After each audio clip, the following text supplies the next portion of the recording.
সবাইকে আসসালামু আলাইকুম। আমার কথা কি শোনা যাচ্ছে? সবাই সবাই শুনতে পাচ্ছেন? জি, হ্যাঁ, শোনা যাচ্ছে। হইতেছে অনেক। আচ্ছা। সেশনের মধ্যে বিভিন্ন রকমের কোয়েশ্চেন আসতে পারে।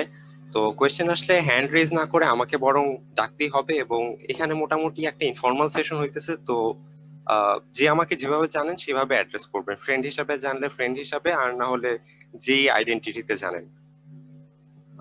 তো আজকের সেশনটা করার মেইন উদ্দেশ্য হয়েছে যে লকডাউন যেহেতু চলতেছে, আমাদের দেখা যায় যে ওয়াইফাই বা ইন্টারনেট কানেকশনে বিভিন্ন রকমের প্রবলেম দেখা দেয়। তো এই প্রবলেম গুলার জন্য আমাদের সলিউশন সিক করা লাগে আইএসপির বিভিন্ন মানুষের কাছ থেকে। বাট বেসিক ট্রাবল শুটিং এর পার্ট গুলা যদি আমরা নিজেরা আগে থেকে জানা থাকে, সেক্ষেত্রে নিজেদের প্রবলেম নিজেরা সলভ করা যায়। তো সেই জন্য আমার যে নলেজটা ছিল এই টিপি লিঙ্কের ডিভাইস গুলোর উপর, সেটা শেয়ার করার জন্য আমি এই ওয়ার্কশপটা হোস্ট করছি। এখন যেহেতু এটা টিপি লিংকের, এখানে পুরো কন্টেন্টে টিপি লিংক অনুসারে সাজানো আছে, বাট আমি যেটা বলতে চাচ্ছি যে আমি এখানে মোটামুটি সবগুলো অন্যান্য ব্র্যান্ডের ডিভাইস নিয়েও কথা বলবো। যেহেতু সিমিলারিটি আছে, আমি ওইগুলোও কভার করে দিব, এবং ওই টপিক গুলো আমি ইনক্লুডেড রাখছি। জাস্ট স্লাইডের মধ্যে সবকিছু টিপি লিংকের থাকবে। আর যার যে কোনো রকমের কোয়েশ্চেন, ওয়াইফাই হতে পারে, সিকিউরিটি হতে পারে, কোয়েশ্চেন আমাকে আস্ক করতে পারে। সেশনের মধ্যেও হতে পারে, সেশনের লাস্টে হতে পারে। আর কয়েকটা সিচুয়েশন বেসড প্রবলেম আমি লাস্টে সলভ করাবো। যেমন এটা হইতে পারে যে অনেক ক্ষেত্রে আমাদের কাছে পাসওয়ার্ড চাওয়া হয়, বা পাসওয়ার্ড আমরা দিতে চাই না, বা পাসওয়ার্ড দেওয়ার পর দেখা যায় যে যে পাসওয়ার্ড চাইছে সে ইচ্ছা মতো ডাউনলোড করতেছে। তো এরকম প্রবলেম গুলাকে কিভাবে আমরা কাউন্টার করতে পারবো, বা রাউটার থেকে কিভাবে সিকিউরিটি এনশোর করা যায়, বা হ্যাকিং কে কিভাবে প্রতিরোধ করা যায়, এই জিনিসগুলো আজকে কভার করব। সো প্রথমটা প্রথম পার্টে থাকবে যে কুইক সেটআপ। তো কুইক সেটআপটা হলো যে সবচেয়ে ইজিয়েস্ট ওয়ে টিপি লিংকের রাউটার কনফিগার করার জন্য। এবং আমি দেখছি অন্য বিভিন্ন ব্র্যান্ডের যে রাউটার গুলো আছে, যেমন ডি লিংকের রাউটার, শাওমির রাউটার, সেগুলোতেও কুইক সেটআপের মতো একটা অপশন ইনক্লুডেড রাখে। এখন কুইক সেটআপের পার্টটার মধ্যে মূলত আমরা তিন রকমের সেটআপ দেখতে পাই আইএসপি গুলো প্রোভাইড করে। একটা হলো ডাইনামিক আইপি, যেটা এখন আর কোনো আইএসপি প্রোভাইড করে না। এটা সাধারণত কাজে লাগে যখন আমরা এক রাউটার থেকে আরেক রাউটারে একটা ইথারনেট কেবলের মাধ্যমে ইন্টারনেট কানেকশনটা শেয়ার করি। আর সেকেন্ড আছে স্ট্যাটিক আইপি। এইটা অনেক আগে ব্যবহার করা হইতো। আইএসপি গুলো কি করতো যে একটা পেপারের মধ্যে আপনাকে একটা সার্টেন আইপি অ্যাড্রেস, আপনাকে ডিএনএস, গেটওয়ে আর সাবনেট মাস্ক লিখে দিয়ে যেত। তো ওইটা আপনি যখন আপনার রাউটারে বসাবেন অটোমেটিক্যালি কানেক্টেড হয়ে যায়। আর এখন সবচেয়ে বেশি যেটা চলে সেটা হচ্ছে পিপিপিওই। সংক্ষেপে বলতে গেলে ইউজার আইডি পাসওয়ার্ডের সিস্টেম। তো দেখে নেওয়া যাক যে কিভাবে এটা কনফিগার করা যায়।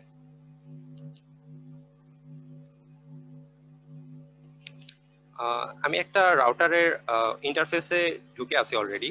তো এখান থেকে আমি বাম সাইডে যদি কুইক সেটআপে ক্লিক করি, দেখা যাবে যে এখানে আমার কানেকশনটা ডিটারমাইন করতে বলবে। এখন আমার নিজের কানেকশনটা ডাইনামিক আইপিতে সেট করা আছে। তো আমি যদি নেক্সটে ক্লিক করি, আমার কাছে ডাইনামিক আইপি, স্ট্যাটিক আইপি বা পিপিপিওই এর অপশন আসবে না, যেহেতু এটা অটোমেটিক্যালি ডাইনামিকে কনফিগার করা। তো আমি নেক্সট চাপার পরে সেই কানেকশনটা অটোমেটিক্যালি কনফিগার করে ফেলছে। এন্ড এখন আমাকে ওয়্যারলেস এর পার্ট গুলো কভার করতে বলা হচ্ছে, যে আমি আমার ওয়াইফাই নাম কি সেট করব, তারপর কোন রিজিয়ন, ওয়াইফাই এর পাসওয়ার্ড কি হবে, এন্ড কিছু অ্যাডভান্স সেটিংস থাকবে। সেই সেটিংস গুলো নিয়ে আমি একটু বলতে চাচ্ছি। তো এখানে মোডের মধ্যে দেখা যায় যে 11 BG থাকে, 11 BGN থাকে। তো এগুলোর মধ্যে বিভিন্ন রকমের স্পিড সাপোর্ট করে, যেমন 11B টা একটু স্লো হয়, 11BG টা একটু ফাস্টার হয়, 11N টা অনেক বেশি ফাস্টার হয়ে থাকে। সো অনেক ক্ষেত্রে কিছু রাউটারের মধ্যে 11N অনলি দেওয়া থাকে। সেটা করলে কি হয়, স্পিড বেশি পাওয়া যায়, কিন্তু একটা সমস্যা তৈরি হয় যে যতগুলো ডিভাইস আমরা এই রাউটারের সাথে ব্যবহার করি সবাই 11N সাপোর্ট নাও করতে পারে। এবং পুরান ডিভাইসের ক্ষেত্রে এই প্রবলেমটা বেশি দেখা যায়। যেমন স্যামসাং এর কিছু পুরাতন ফোন আছে, ওগুলা ওয়াইফাই বি অথবা ওয়াইফাই জি ছাড়া কানেক্টই হয় না। ওয়াইফাই এন অনলি যদি দেওয়া থাকে, ওরা ওয়াইফাইটাকে দেখতেই পায় না ফোনে, অথবা দেখতে পাইলেও কানেক্টিং হতে থাকে কিন্তু কোনো ইন্টারনেট কানেক্টিভিটি পায় না। নেক্সট আছে চ্যানেল উইথ। তো এটা হচ্ছে যে এখানে দেখা যাচ্ছে যে একটা রাউটারের মধ্যে যে ওয়াইফাই সিগন্যালটা ব্রডকাস্ট হবে, সেটা কতগুলো ওয়াইফাই ফ্রিকোয়েন্সি চ্যানেলের মাধ্যমে ব্রডকাস্ট হয়। 1 থেকে 11 পর্যন্ত আছে। তো একটা চ্যানেল থেকে আরেকটা চ্যানেলের ব্যবধান হইতেছে 40 মেগাহার্টজ করে। আর এই ব্যবধানটাকে যদি আমি কমাই দিই, 20 মেগাহার্টজে সেট করে দিই, তাহলে প্রত্যেকটার মাঝের ডিফারেন্সটা কমে আসতেছে। সেই ক্ষেত্রে কি হয়, আমার নেটওয়ার্কের সেই সিগন্যালটা ভালো হয়। এখন সিগন্যাল ভালো হয় বলতে অবশ্যই আমি এটা বুঝাচ্ছি না যে একটা রাউটার দিয়ে যদি 3 রুম কভার করা যায় 20 মেগাহার্টজ সিলেক্ট করে দেওয়ার পরে 5 রুম কভার হবে, আসলে সেটা না। একটা রাউটার দিয়ে 2 রুম কভার হলে 2 রুমই কভার হবে, বাট যদি 40 মেগাহার্টজ সিলেক্ট করা থাকে, ইন দ্যাট কেস যে পরিমাণ মানে কভারেজের লাস্ট মাথায় যাওয়ার পরেও যেই সিগন্যাল স্ট্রেংথটা পাওয়া যাবে 20 মেগাহার্টজ সিলেক্ট করে দিলে কভারেজের লাস্ট মাথা থেকে স্ট্রং একটা সিগন্যাল পাওয়া যাবে। বা আগে যদি কভারেজের লাস্ট মাথায় 1.5 এমবিপিএস বা 1 এমবিপিএস এর মতো কানেকশন উঠতো, এখন যেহেতু সিগন্যালটা স্ট্রং হয়ে যাচ্ছে সেক্ষেত্রে 2.5 বা 3 এমবিপিএস এর মতো স্পিডও তোলা পসিবল হতে পারে। আর চ্যানেল এখানে 1 থেকে 11 আছে, তবে ফিজিক্স অনুসারে যেটা বলা যায় যে চ্যানেল মেইনলি 3টা কাজ করে, একটা হলো 1, তারপর হলো 6, তারপর হলো 11। তো মূলত এই চ্যানেল 3টার মধ্যে থেকে যে কোনো একটার মধ্যে অপারেট করতে থাকে, আর বাকিগুলো হলো সাব চ্যানেলের মতো করে। তো আমি যদি নেক্সট সিলেক্ট করি তাহলে আমার রাউটারটা সেট আপ হয়ে যাবে। এখন আমার রাউটার যেহেতু আগে থেকে সেট আপ করা আছে তাই আমাকে রিবুটের কোনো অপশন দিতেছে না। আর যেহেতু আগে থেকে করা আছে তো ফিনিশে ক্লিক দিলেই হয়ে যাবে, আমি সেটা করব না কারণ একটা রিবুট হয়ে গেলে আমার জুমের মিটিং এ কেটে যাবে। ওকে, তারপরে আমি সামনে আগাচ্ছি যে ডিএনএস এর ব্যাপারে। ডিএনএস ব্যাপারটা কি? Domain naming system. তো ডিএনএস সার্ভারটা যে কাজটা করে, আমরা সবাই ফোন বুক ব্যবহার করছি। ফোন বুকের মধ্যে আমরা মানুষের নাম্বার সেভ করি এবং একটা নাম দিয়ে সেভ করে রাখি। সবার নাম্বার তো আমাদের পক্ষে মুখস্থ রাখা পসিবল না, তো আমরা নামটা সার্চ করে যাকে তাকে যখন তখন কল ডায়াল করতে পারি। তো তেমনি বিভিন্ন ওয়েবসাইটেরও আইপি অ্যাড্রেস থাকে, তো এত এত ওয়েবসাইটের আইপি অ্যাড্রেস আমরা মনে রাখতে পারবো না। তো ইন্টারনেটের ক্ষেত্রেও এরকম একটা ফোন বুক তৈরি করা হয়েছে, সেটাকে বলা হয় ডিএনএস। তো এই ডিএনএস গুলো হলো 8.8.8 সবচেয়ে পপুলার, যেটা গুগল ডিএনএস। তো গুগল কি করে, বিভিন্ন ওয়েবসাইটের যে আইপি অ্যাড্রেসটা ও স্টোর করে রাখে, যার কারণে আমি যখন ব্রাউজারের মধ্যে www ডট কোনো একটা ওয়েবসাইটের নাম .com লিখে এন্টার দিই, গুগল জানে ওই ওয়েবসাইটের আইপি অ্যাড্রেসটা কি। সো গুগল আমাকে ওই আইপি অ্যাড্রেসে কানেক্ট করাই দিতেছে, আমার আইপি অ্যাড্রেসটা জানা দরকার নেই। যেরকমটা আমরা ফোনের মধ্যে ফোন বুকে ব্যবহার করি যে সবার ফোন নাম্বার আমার জানার দরকার নেই, জাস্ট নামটা জানলেই হয়। তেমনি আমরা ইন্টারনেট ব্রাউজ করার ক্ষেত্রে ওয়েবসাইটের অ্যাড্রেসটা জানলেই হয়, যেমন www.netflix.com। তো এখানে 3টা ডিএনএস আমি দেখাইছি, এই 3টাই মোস্ট পপুলার। তো 3টার ফিচার গুলো হলো গুগল ডিএনএস, এটার মধ্যে এক্সট্রা কোনো ফিচার্স নেই, এটা সবচেয়ে বেশি ইউজ হয়ে থাকে। তো কিছু কিছু আইএসপির ক্ষেত্রে দেখা যায় যে গুগল ডিএনএস এর মধ্যে প্রবলেম দেখা দেয় বা কানেকশনটা একটু স্লো চলে। তো সেই আইএসপি গুলোর মধ্যে সেকেন্ড যেটা ক্লাউডফেয়ার ডিএনএস বা ওয়ান ডিএনএস বলা হয়ে থাকে, তো এটা সবচাইতে ফাস্টেস্ট এখন পর্যন্ত। এটা বিভিন্ন জায়গায় প্রুভও করা হয়েছে এন্ড এটার সার্ভার অনেক বেশি, যার কারণে আপনি বাংলাদেশে থাকলে বাংলাদেশের কাছাকাছি সার্ভারটা সবচেয়ে পেয়ে যাবেন। গুগলকে দেখা যাচ্ছে যে আপনার কানেকশনটা এনে দিতে হচ্ছে সিঙ্গাপুরের সার্ভার থেকে অথবা ইন্ডিয়ার সার্ভারটা থেকে। এন্ড লাস্টলি আছে ওপেন ডিএনএস। ওপেন ডিএনএস টা আসলে এই ডিএনএস টা ওন করে সিসকো, তো ওদের সিকিউরিটি নিয়ে কিছু ইমপ্লিমেন্টেশন আছে এবং ভিপিএন ইউজ করার ক্ষেত্রে এই ডিএনএস টা কিছু বেনিফিট প্রোভাইড করে থাকে। দেন আমি এখন ওয়্যারলেস সেটিংস গুলো নিয়ে কথা বলবো, যে কুইক সেটআপের ক্ষেত্রে কি ছোট করে আমি ওয়্যারলেস সেটিংস গুলো মোটামুটি কভার করছি, বাট এখন একটু অ্যাডভান্স পার্ট গুলো দেখাবো যে কোনটা কিভাবে সেট করা যায়, এন্ড সিকিউরিটি নিয়েও কিছুটা কথা বলবো এই জায়গাটাতে। তো আবার রাউটারের অ্যাডমিন প্যানেলে আমি ফেরত যাচ্ছি। আচ্ছা, আমি ওয়্যারলেস সেটিংসে আসার পরে এখানে ওয়্যারলেস নেটওয়ার্ক নেম আছে, এখানে আমি আমার ওয়াইফাই এর নামটা সেট করতে পারি, রিজিয়ন সেট করতে পারি, মোড, চ্যানেল উইডথ, চ্যানেল, এগুলো আমি আগেই কভার করছি। এখানে একটা অপশন আছে এনেবল ওয়্যারলেস রাউটার রেডিও, এটা অন থাকতে হবে, আর না হলে আপনার রাউটারটা আসলে সুইচের মতো কাজ করবে, অর্থাৎ কোনো ওয়াইফাই সিগন্যাল পাওয়া যাবে না। এখানে একটা কাজের ফিচার আছে, সেটা হলো এসএসআইডি ব্রডকাস্ট। আপনার ফোনের সাথে আপনার রাউটারটা যখন কানেক্ট হয়ে যাবে তখন আপনি যদি পরবর্তীতে সিকিউরিটির জন্য এসএসআইডি ব্রডকাস্টটা অফ করে দেন, সেই ক্ষেত্রে আপনি যখন আশেপাশে ওয়াইফাই নেটওয়ার্ক সার্চ করবেন আপনার রাউটারটা দেখা যাবে না। বাট আপনার ফোন যেহেতু আগে থেকে পেয়ার করা থাকবে ওই রাউটারের সাথে, ফোনটা অটোমেটিক্যালি কানেক্টেড হয়ে যাবে। এন্ড এখানে একটা ভালো ফিচার আছে, সেটা হচ্ছে ডাব্লিউডিএস ব্রিজিং। এই ফিচারটা ব্যবহার করে এক রাউটারের সাথে আরেক রাউটার ওয়্যারলেসলি কানেক্ট করা যায় ইন্টারনেট শেয়ারিং এর জন্য। তবে এটার আরো ভালো একটা ফিচার আছে যেটা ইউজ করা যেতে পারে, সেটা আমি দেখাচ্ছি এখন। ডাব্লিউডিএস ব্রিজিং অন করে সার্ভেতে আমি ক্লিক করলাম, দেখা যায় কি পাওয়া যায়। আচ্ছা, তো এখানে আমি অনেকগুলো ওয়াইফাই সিগন্যাল দেখতে পাচ্ছি যেগুলো আমার রাউটারের আশেপাশে অবস্থান করতেছে। সো কোনো কিছু ম্যাটার না, আমার কাছে যেটা সবচেয়ে বেশি ম্যাটার করে সেটা হলো এই যে চ্যানেলের পার্টটা। এখান থেকে আমাকে খেয়াল রাখতে হবে যে কোন চ্যানেলে রাউটার গুলো সবচেয়ে বেশি করে আছে। এই চ্যানেলগুলোর মধ্যে আমি নিজের রাউটারকে সেট করব না, কারণ একটা চ্যানেলকে যদি প্রায় অনেকগুলো রাউটার অকুপাই করে রাখে, সেই ক্ষেত্রে একটা নয়েজ ক্রিয়েট হয় সেই সিগন্যালটার মধ্যে, এবং ইন্টারফারেন্সের তৈরি হয়, ওয়াইফাই সিগন্যালটা খারাপ হয়ে যায়। দেখা যায় যে আপনার রাউটার দিয়ে 2 রুম কভার করার কথা, 2 রুম কভার হয় ঠিকই, বাট 2 রুম এর লাস্ট মাথায় যখন যাবেন তখন আপনার ইন্টারনেটটা ইউজ করার মতো অবস্থায় থাকবে না। তো এই চ্যানেল থেকে আমি খুঁজে বের করব যে কোন চ্যানেলটা সবচেয়ে কম ব্যবহার করা হয়েছে। যেমন এখান থেকে যেমন আমরা দেখতে পাইতেছি যে 4 নাম্বার চ্যানেলটা কেউই ব্যবহার করতেছে না। আমার আশেপাশে 4 নাম্বার চ্যানেলে কোনো রাউটার নাই। তো সেই ক্ষেত্রে আমি নিজের রাউটারটাকে এখানে ওয়্যারলেস সেটিংসে এসে যদি চ্যানেল 4 এর মধ্যে সেট করে দিই, সেই ক্ষেত্রে আমি আমার ওয়াইফাই রাউটার থেকে হাইয়েস্ট পারফরমেন্সটা পাবো। অর্থাৎ কভারেজ ম্যাক্সিমাম যে পর্যন্ত আছে সেটা লাস্ট 10 পর্যন্ত গেলেও আমি সবচেয়ে ভালো একটা স্পিড পাবো এবং কনসিস্টেন্ট থাকবে আমার কানেকশনটা। দেন আসতেছি ওয়্যারলেস সিকিউরিটির ক্ষেত্রে। ওয়্যারলেস সিকিউরিটির ক্ষেত্রে হোম ইউজারদের জন্য WPA বা WPA2 এই দুইটাই ইউজ করা হয়ে থাকে। WPA2টা সবচাইতে ভালো। এখন ভার্সনের ক্ষেত্রে দুইটা সিলেক্ট করা যায়, হয় অটোমেটিক সিলেক্ট করতে পারি আমরা, অথবা WPA2 PSK ইউজ করতে পারি আমরা। এখন যেহেতু আমার বাসায় পার্সোনালি আমি পুরাতন কোনো ডিভাইস ব্যবহার করতেছি না, তো আমি সিকিউরিটিকে প্রাধান্য দিতেছি, এই জন্য আমি WPA2 PSK সিলেক্ট করে রাখছি। বাট আমার বাসায় যদি কিছু পুরাতন ডিভাইস থাকে সেই ক্ষেত্রে আমাকে অটোমেটিক সেট করা লাগতে পারে, কারণ পুরাতন ডিভাইসগুলো WPA2 সাপোর্ট নাও করতে পারে।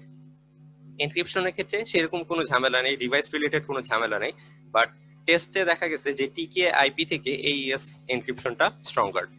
ওয়্যারলেস পাসওয়ার্ড আপনি আপনার ইচ্ছা মতো যে কোনোটা দিতে পারবেন। আমি সিম্পল একটা দিয়ে রাখছি, যেহেতু আমি অন্য দিক দিয়ে সিকিউরিটি এনফোর্স করে রাখছি। বাট আপনারা চাইলে 8 থেকে 10টা ক্যারেক্টারের ভিতর ওয়াইফাই পাসওয়ার্ড সেট করতে পারেন, এন্ড স্টার হ্যাশ বা এরকম কিছু একটা ক্যারেক্টার রেখে দিলে ভালো হয়। তারপর আসতেছে ওয়্যারলেস ম্যাক ফিল্টারিং। আমরা অনেক সময় পিয়ার প্রেসারে এসে বা অনেক সময় আমাদের কাছে অনেকে জিজ্ঞেস করে যে একটু দাও, দরকার পড়ছে ওয়াইফাই এর পাসওয়ার্ডটা দাও।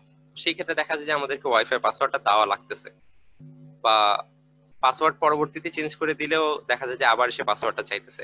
তো সেই ক্ষেত্রে একটা কাজ করা যায় যে যারা আমার কাছ থেকে ওয়াইফাই নিচ্ছে, ওয়াইফাই পাসওয়ার্ডটা নিচ্ছে, আমি ওয়্যারলেস স্ট্যাটিস্টিক্সে গিয়ে দেখে নিব যে কারা কারা এই কানেকশন বা ফিচারটা আমার কাছ থেকে নিচ্ছে। তো এখানে আমি ম্যাক অ্যাড্রেসটা দেখতে পাবো। আমি আমার নিজের ডিভাইসটাকে কানেক্ট করে দিই ওয়াইফাইতে, তাহলে বোঝাতে সুবিধা হবে। ওকে, আমি আমার রাউটারের মধ্যে আমার নিজের ডিভাইসটাকে কানেক্ট করে দিছি। এখন এখানে ম্যাক অ্যাড্রেস দেখতে পাচ্ছি আমি আমার ডিভাইসে। তো আমার রাউটারে অটোমেটিক ফিচার আছে যে এখানে ডিনাইতে ক্লিক করলে এই আমার যে ডিভাইসটা সেটা ওয়াইফাইতে কানেক্ট হবে ঠিকই, কিন্তু ইন্টারনেট কানেকশন পাবে না। এখন কিছু রাউটারের মধ্যে ডিনাই অপশনটা নাও থাকতে পারে। সেই ক্ষেত্রে যা করা যায় যে এখান থেকে ম্যাক অ্যাড্রেসটা কপি করে ফেলতে হবে। কপি করে ম্যাক ফিল্টারিং এ আসতে হবে, এন্ড দেন এখানে অ্যাড নিউতে দিয়ে ম্যাক অ্যাড্রেসটা ডেসক্রিপশন খালি রাখলেও সমস্যা নেই, বা কিছু একটা লিখলেই হলো। ম্যাক অ্যাড্রেসটা দিয়ে সেভ করতে হবে। সেভ করার পরে ডিনাইতে যদি দেওয়া থাকে সেই ক্ষেত্রে আপনার ওই ডিভাইসটা আপনার ওয়াইফাই রাউটারের সাথে কানেক্ট হবে ঠিকই, কিন্তু ইন্টারনেট অ্যাক্সেস করতে পারবে না। এন্ড যদি অ্যালাউতে দিয়ে দেন তাহলে এটা হোয়াইট লিস্ট মোড হিসেবে কাজ করবে, মানে ওই ডিভাইসটি শুধুমাত্র ইন্টারনেট পাবে এবং বাদ বাকি কেউ ইন্টারনেট অ্যাক্সেস পাবে না। আর অবশ্যই এখানে সবকিছু সেট করার পরে এখানে ওয়্যারলেস ম্যাক ফিল্টারিংটা এনেবলে ক্লিক করে এনেবলড করে নিতে হবে। তারপর আসছি আমি ওয়্যারলেস অ্যাডভান্সডে, যে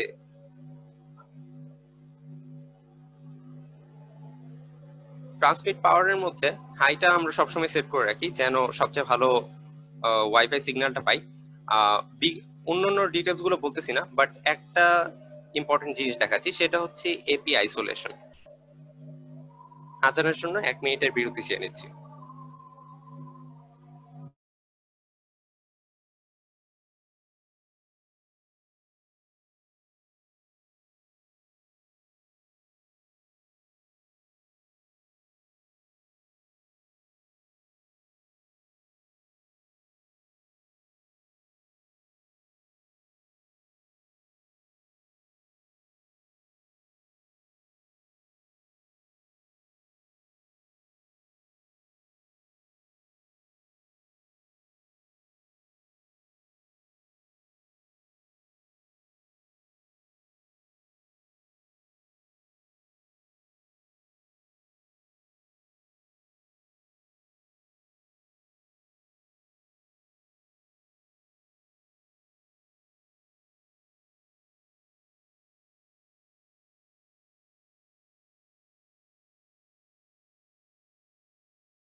সবাইকে ধন্যবাদ। আমি আবার শুরু করছি। আচ্ছা, তো এখানে যেটা বলতেছিলাম যে এপি আইসোলেশনটা ডিসেবল করা আছে। আমার বাসার যে ডিভাইস গুলো আছে সেগুলোকে আমি ট্রাস্ট করি, কোনো প্রবলেম নেই। বাট অনেক সময় দেখা যায় যে আমরা মেসে অবস্থান করি বা অপরিচিত মানুষের সাথে অবস্থান করি, বা ওয়াইফাইটা আমাদেরকে শেয়ার করাই লাগে কোনো না কোনো সিচুয়েশনে। তো এপি আইসোলেশন বা অ্যাক্সেস পয়েন্ট আইসোলেশনটা যদি এনেবল করা থাকে, তাহলে যে জিনিসটা হয় যে আমার রাউটারের সাথে কানেক্টেড যতগুলো ডিভাইস আছে, একটা ডিভাইস আরেকটা ডিভাইসের সাথে ইন্টার কমিউনিকেট করতে পারে না। এটার মানে এই না যে ইন্টারনেট ব্রাউজ করতে পারে না, এটার মানে হচ্ছে যে একটা ডিভাইস আরেকটা ডিভাইসের সাথে ডিরেক্ট কমিউনিকেশন করতে পারে না। তো এখানে এইটা যদি আমি এনেবল করেই দেই, এপি আইসোলেশনটা এনেবল করে দিলে আমি কি বেনিফিট পাচ্ছি সেটা জানা দরকার।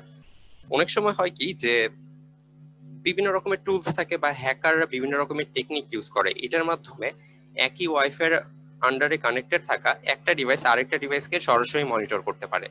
এন্ড অন্যান্য ডিভাইস গুলো কি ব্রাউজ করতেছে বা কোন ওয়েবসাইট গুলোতে যাচ্ছে, কতক্ষণ অবস্থান করতেছে, বা যদি কানেকশন কিছুটা সিকিউর না হয়ে থাকে কিংবা হ্যাকার যদি ফোর্স করে কানেকশনটাকে ইনসিকিউর করে দেয়, সেই ক্ষেত্রে কি কি কন্টেন্ট ব্রাউজ করতেছে সেই সবকিছু দেখা পসিবল হয়ে থাকে যদি একই ওয়াইফাই রাউটারের আন্ডারে কানেক্টেড থাকে। তো আমি যদি এপি আইসোলেশনটা কানেক্ট করে সিলেক্ট করে এনেবল করে দিই, তাহলে যেটা হবে যে একই রাউটারের আন্ডারে যতগুলি ডিভাইস থাকুক না কেন, একটা ডিভাইস আরেকটা ডিভাইসের উপর নজরদারি করতে পারবে না। তো সেই ক্ষেত্রে হ্যাকারের পক্ষে এই জিনিসটা অত্যন্ত কঠিন হয়ে যাবে। তারপর আমি যেই পার্টটা দেখাবো, আচ্ছা, ডিএইচসিপি, এটা একটা প্রোটোকলের নাম, বলা হয়ে থাকে ডাইনামিক হোস্ট কন্ট্রোল প্রোটোকল। ওর কাজ হয়ে থাকে, ওর কাজ হচ্ছে যে একটা রাউটার বা একটা সুইচের মাধ্যমে যখন আমরা ডিভাইস গুলোকে একটার পর একটা কানেক্ট করি, প্রত্যেকটা ডিভাইসে গিয়ে গিয়ে যেন আইপি অ্যাড্রেস, তারপরে গেটওয়ে, ডিএনএস, সাবনেট মাস্ক, এই সব কিছু যেন এক একটা আলাদা আলাদা ভাবে সেট আপ করা না লাগে। যেমন আমরা দেখতে পারি, আমরা যে একটা ওয়াইফাই এর মধ্যে জাস্ট ওয়াইফাই নেমটা সিলেক্ট করে ওইটার পাসওয়ার্ড লিখে দিলে আমাদের ফোনে ইন্টারনেট চলে আসে।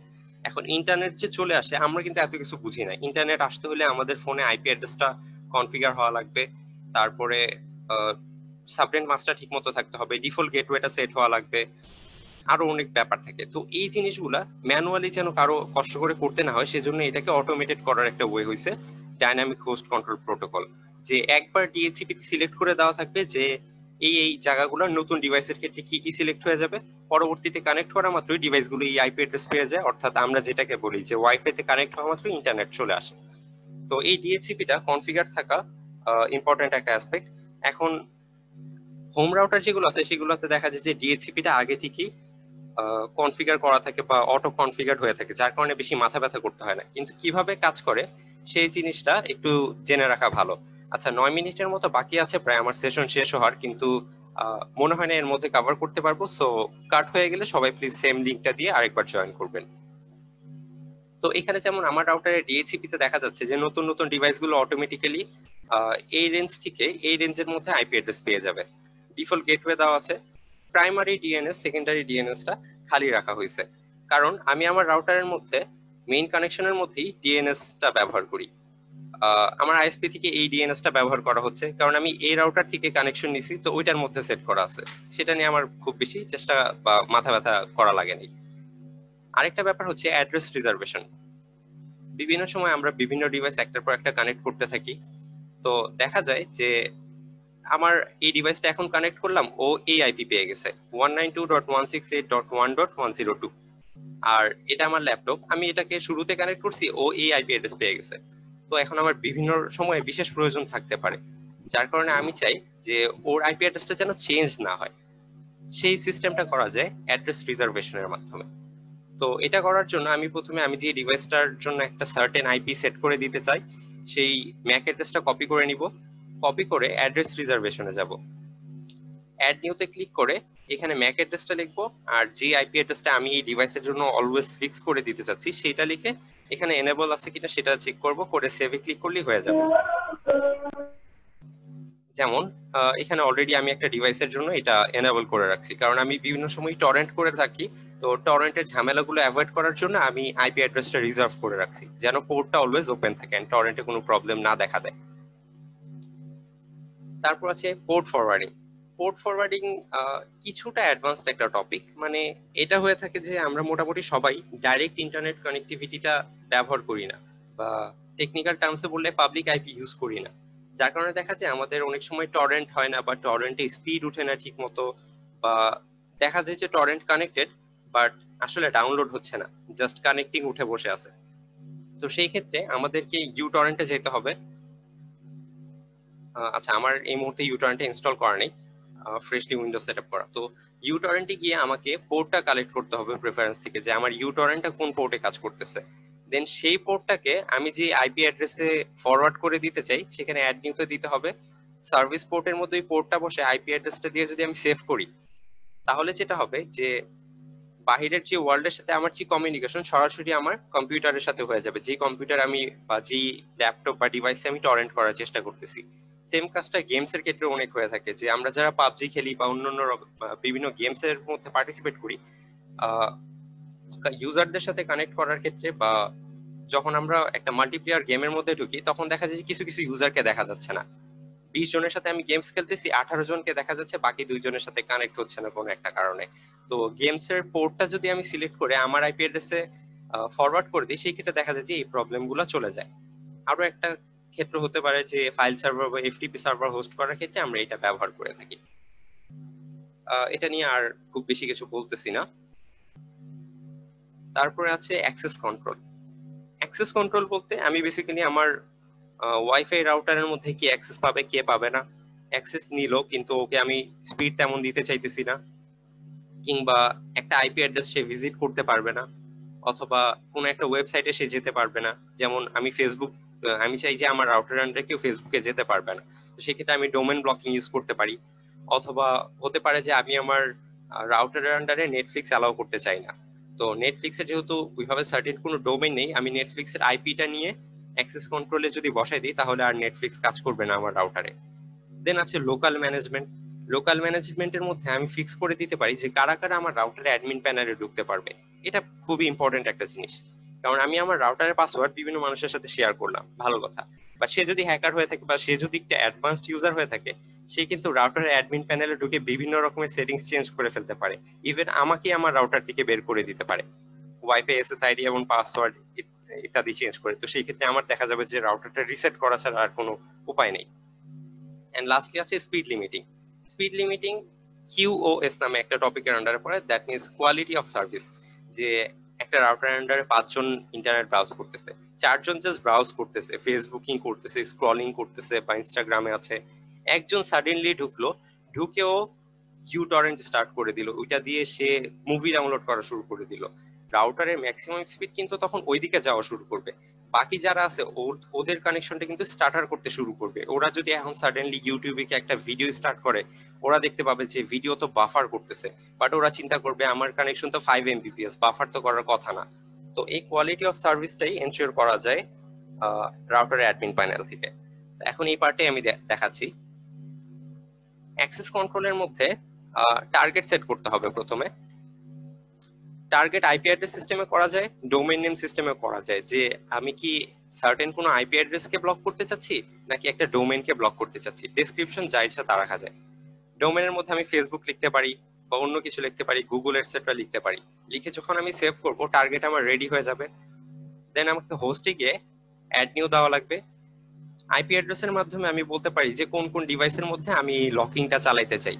এখানে রেঞ্জও সিলেক্ট করা যায়, যে এই রেঞ্জ থেকে এই রেঞ্জের ডিভাইসগুলো এই সাইটটা বা এই আইপি ব্লকটা ভিজিট করতে পারবে না। এন্ড লাস্টলি রুলে গিয়ে আমাকে অ্যাড নিউ ব্যবহার করে এখানে যে হোস্টটা আমি একটু আগে সেট করে আসলাম, যে টার্গেটটা একটু আগে আমি সেট করে আসলাম, রুল নেম যা ইচ্ছা তা হতে পারে, দিয়ে সেভ করতে হবে। And lastly enable access control দিয়ে সেভ করে ফেলতে হবে। তো এখানে দুইটা পার্ট আছে। একটা পার্ট হলো deny mode. As usual deny মানে হচ্ছে ব্ল্যাক লিস্টিং সিস্টেম, অর্থাৎ সবকিছু ব্রাউজ করা যাবে, জাস্ট আমি যেগুলোকে স্পেসিফাই করে দিব ওইগুলো ডিনাইড হয়ে যাবে। আরেকটা মোড হচ্ছে অ্যালাউ। যদি আমি অ্যালাউ দিয়ে দিই তাহলে এটা হোয়াইট লিস্টিং মোডে কাজ করবে, অর্থাৎ আমি যেগুলো সিলেক্ট করে দিব শুধুমাত্র ওইগুলা কাজ করবে, আর বাদ বাকি সব ব্লক হয়ে যাবে। ওকে, তারপরে যে জিনিসটা দেখাবো সেটা হলো ব্যান্ডউইথ কন্ট্রোল। তো ব্যান্ডউইথ কন্ট্রোলের ব্যাপারটা কিছু রাউটারে আইপি কিউওএস হিসেবে থাকতে পারে, কিছু রাউটারে স্পিড লিমিটিং হিসেবে থাকতে পারে, আবার কিছু রাউটারে যেমনটা আমারটায় দেখা যাচ্ছে ব্যান্ডউইথ কন্ট্রোল সেটিং এ থাকতে পারে। তো এখান থেকে আমি আমার lowest bandwidth limit, highest bandwidth limit select করতে পারি। আর রুল লিস্টের মধ্যে গিয়ে আমি এক একটা ডিভাইস অ্যাড করতে পারি আইপি রেঞ্জ, যে এই রেঞ্জ থেকে এই রেঞ্জের ডিভাইস গুলা এই minimum bandwidth maximum bandwidth select করে দিলে এর চেয়ে বেশি স্পিড পাবে না। তো দেখা যাক আমার এক ফ্রেন্ড এসে আমাকে বললো দোস্ত ওয়াইফাই এর পাসওয়ার্ডটা দে। আমি ওয়াইফাই এর পাসওয়ার্ড দিলাম ঠিকই, বাট আমি ওয়্যারলেস স্ট্যাটিস্টিক্স থেকে বের করে নিলাম যে ওর ওয়াইফাই এর ম্যাক অ্যাড্রেসটা কি। এটা সিলেক্ট করার পরে আমি ব্যান্ডউইথ কন্ট্রোলে গিয়ে এই যে রুল লিস্ট থেকে অ্যাড নিউতে যাব। তো ওর আইপি অ্যাড্রেসটা আমি ফিক্স করে দিতে পারি অ্যাড্রেস রিজার্ভেশনের মাধ্যমে। ওর আইপি অ্যাড্রেস দিয়ে আমি ওর ব্যান্ডউইথ সেট করে দিলাম 2000 কেবিপিএস বা 2 এমবিপিএস যাকে বলে বলে তো ও যদি ইউটর্ন দিয়ে হেভি একটা ডাউনলোড দেয় আমার কোয়ালিটি অফ সার্ভিস খারাপ হবে না, কারণ ওর ম্যাক্সিমাম স্পিড আমি 2 এমবিপিএস এ ফিক্স করে দিছি। আমার কানেকশন যদি 5 এমবিপিএস হয়ে থাকে বাকি 3 এমবিপিএস আমি ফ্ললেসলি পাবো এবং আমার ইউটিউব বা আমার ব্রাউজিং এক্সপিরিয়েন্স খারাপ হবে না। তারপর আরেকটা পার্ট আছে, সেটা হলো সিকিউরিটি। সিকিউরিটির মধ্যে আহ, বিভিন্ন রকমের ফায়ারওয়াল থাকে। তো আমরা যারা শেয়ার আইপি ইউজ করি বা স্বাভাবিকভাবে বলতে গেলে যে 500-600 টাকা দিয়ে ইন্টারনেট ইউজ করি, তো তাদের জন্য এটা খুব একটা মাথা ব্যথার কারণ না, কারণ রিয়েল আইপি বা পাবলিক আইপি ছাড়া এটা খুব একটা ম্যাটার করে না। বাট শেয়ার্ড ইউজার যেহেতু সংখ্যা বেশি, তাদেরকে জাস্ট একটা জিনিসটা খেয়াল রাখতে হবে যে যখন পাবজি বা কিছু সার্টেন গেমস আছে যে ওই গেমগুলোর মধ্যে কানেক্টই হতে চায় না, এরকম যখন প্রবলেম থাকে তখন সবগুলো ফায়ারওয়াল ডিসেবল করতে হবে, করে ট্রাই করে দেখতে হবে যে এখন আমার কানেকশনটা পাচ্ছি কিনা। তারপর ট্রাবল শুটিং মোডে একটা এনেবল একটা ডিসেবল করে দেখতে হবে যে কখন কাজ করতেছে। যেটা অ্যাকচুয়ালি আমার গেমের জন্য দরকার ওইটা ছাড়া বাকি সবকিছু ডিসেবল রাখতে হবে। ধরা যাক যে আমার পাবজি গেমস চলতেছে না, তার জন্য এইটা তাই, তো আমি এটাকে ডিসেবল করে দিব, তাহলে আমার পাবজি গেমসটা চলবে। বাকিগুলো এনেবল থাকলো, তাহলে আমার ইন্টারনেট কানেকশনটা সিকিউর থাকলো। নেক্সট যেটা দেখাবো, যে আমি আমার রাউটারে অ্যাডমিন প্যানেলে কাউকে ঢুকতে দিতে চাই না। আমি আমার কাছে কেউ একজন এসে ওয়াইফাই এর পাসওয়ার্ড ছিল আমি দিলাম, বাট আমি চাই সে যেন অ্যাডমিন প্যানেলে ঢুকে কোনো কিছু মেস আপ না করতে পারে। তো আমি লোকাল ম্যানেজমেন্টে যাব।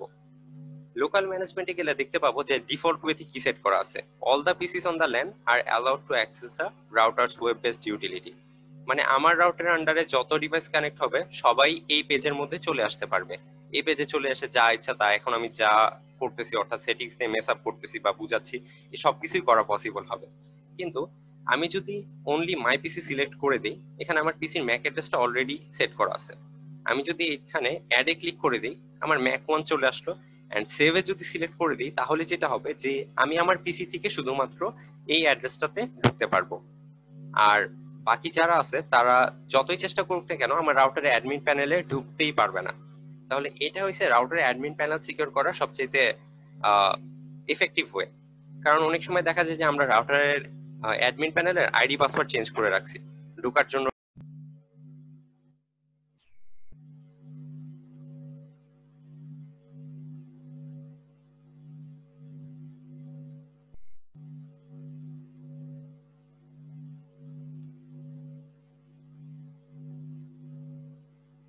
আচ্ছা, আমরা 5 মিনিট অপেক্ষা করে তারপর আবার শুরু করছি।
আচ্ছা, সবাই জয়েন করছে, আমি ছোট করে শুরু করি।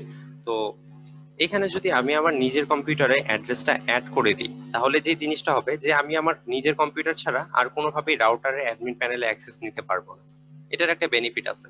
আমার রাউটারের অ্যাডমিন প্যানেলে আমি আইডি পাসওয়ার্ড চেঞ্জ করে রাখছি। আমি ধরে নিলাম যে কেউ আমার রাউটারে তো ঢুকতে পারতেছে না, বাট আসলে ঢুকতে পারতেছে, জাস্ট অথরাইজড হচ্ছে না।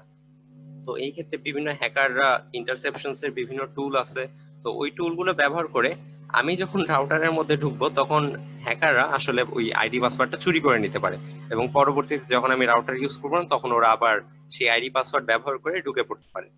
এখানে এই একটা জিনিস হতে পারে। তো এর পাশাপাশি আরেকটা জিনিস যেটা হয়ে থাকে, যে আমরা রাউটারের মধ্যে রাউটার আইপিটা চেঞ্জ করে রাখি, ল্যান আইপিটা চেঞ্জ করে রাখি, এবং মনে করি যে আচ্ছা, আমার ডিফল্ট আইপি তো হয় এটা 192.168.1.1, আমি এটাকে চেঞ্জ করে লাস্টেরটাকে 240 বা 254 কিছু একটা করে রাখলাম, আর মনে করলাম যে আচ্ছা, এখন তো আর আমার রাউটারের অ্যাডমিন প্যানেলটা পাওয়া যাবে না। বাট আসলে সেটা সঠিক না। বিভিন্ন পোর্ট মনিটরিং টুলস ইউজ করে ঠিকই বের করে ফেলা যায় যে এই রাউটারে অ্যাডমিন প্যানেল কোনটা। তো তখন দেখা যায় যে আমার রাউটারটা সেফ হইলো না, সেই আগের অবস্থায় রয়ে গেল। তো এই ক্ষেত্রে এখন যে লোকাল ম্যানেজমেন্ট সিস্টেমটা দেখালাম, এটা সবচেয়ে ভালো কাজ করে।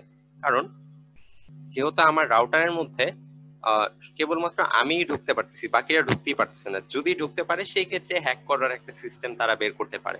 বাট এটা যদি আমি এনেবল করে দিই, তাহলে অন্য কেউ ঢুকতেই পারতেছে না। দ্যাট মিনস হ্যাক করার আর প্রশ্নই আসতেছে না আমার রাউটারে অ্যাডমিন প্যানেলটা। ওকে।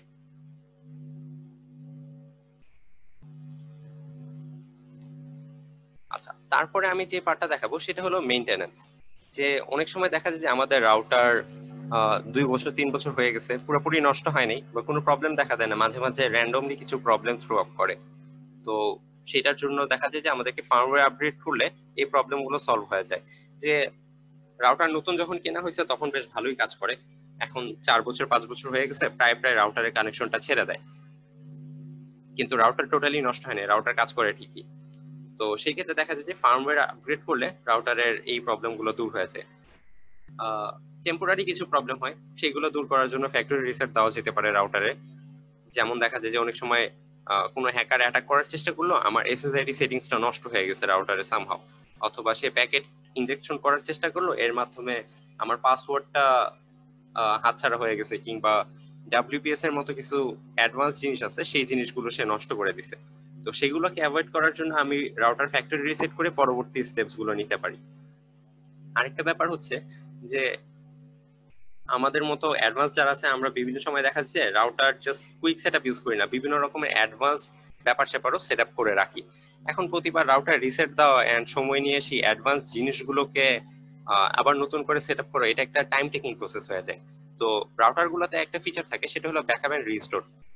আমি আমার রাউটার প্রপারলি সেটআপ করলাম, সব সিকিউরিটি ইমপ্লিমেন্ট করলাম, বেশ ভালো লেভেলে সেটআপ করছি, করে আমি রিস্টোরে যদি ক্লিক করি, তাহলে ছোট্ট একটা ফাইল ডাউনলোড হয়ে থাকবে আমার কম্পিউটারে। পরবর্তীতে যখন আমি রাউটার রিসেট করব, তো রিসেট করার পরে ব্যাকআপ অপশনে গিয়ে ওই ফাইলটা আপলোড করে দিলে আমার রাউটার অটোমেটিক্যালি আগের সেটিংস এ চলে যাবে, আমাকে কষ্ট করে করে আধা ঘন্টা 1 ঘন্টা টাইম নিয়ে রাউটারটাকে রিসেট আপ করা লাগবে না। এন্ড যেটার কথা বলতেছিলাম যে অ্যাডমিন প্যানেলের আইডি পাসওয়ার্ড চেঞ্জ করা যায়, এটা খুব একটা ইফেক্টিভ না, তবে আমি দেখাবো যে এই জিনিসটা কিভাবে চেঞ্জ করা যায়। তো আমি আবার রাউটার অ্যাডমিন প্যানেলে চলে যাচ্ছি।